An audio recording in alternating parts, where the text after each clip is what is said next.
Hello viewers, তোমাদের পছন্দের ধারাবাহিক গরিব ঘরের রাজপুত্র এবার এই ধারাবাহিকটি সমস্ত দর্শকদের সামনে এসেছে উত্তেজনা পর্ব। অনিকের চাচা মেঘলার সন্তানকে যে মৃত বলে চালিয়ে দিয়ে ধামাচাপা দিয়েছে, সেই আসল সত্যি এবার প্রকাশ্যে এলো। উন্মোচন হলো মেঘলার সন্তান অনিকের ভয়ে বাধ্য হয়ে আসল সত্যি ফাঁস করলো। বিস্তারিত সম্পূর্ণ জানতে হলে ভিডিওটি না টেনে দেখতে থাকুন শেষ পর্যন্ত।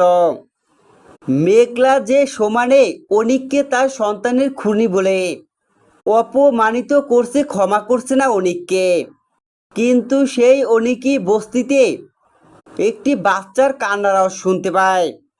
বাচ্চাটিকে কোলে নেওয়ার সঙ্গে সঙ্গে কান্না বন্ধ করে ফেলে বাচ্চাটি। এতেই দেখা যায় অনিকের হৃদয়ে কম্পন শুরু হয়। অনিক বুঝতে পারে এই সন্তানের বাবা তিনি। সন্তানের সাথেই যে তার একটা সম্পর্ক রয়েছে এটা বুঝতে পারে।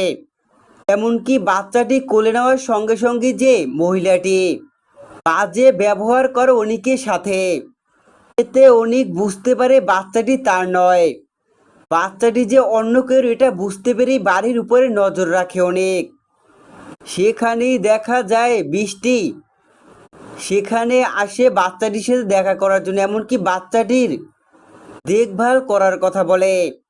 বৃষ্টি অনেকগুলো টাকা বের করে মহিলাটিকে দিচ্ছে, সবটাই আড়াল থেকে দেখতে পায় অনেক।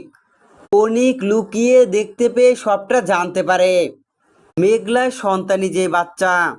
মেঘলার সন্তান মারা যায়নি, অনিকের চাচা ষড়যন্ত্র করে মেঘলার জীবিত সন্তানকে সরিয়ে ফেলে মৃত সন্তান বলে চালিয়ে দিয়েছে। এই সবটাই বুঝতে পেরে দেখা যায় অনেক পুলিশ নিয়ে সেই বাড়িতে হাজির হয়। পুলিশ নিয়ে হাজির হয়ে মহিলাটির ঘাড় চেপে ধরে। আসল সত্যিটা মহিলাটির মুখ থেকেই স্বীকার করিয়ে নেয় অনেক।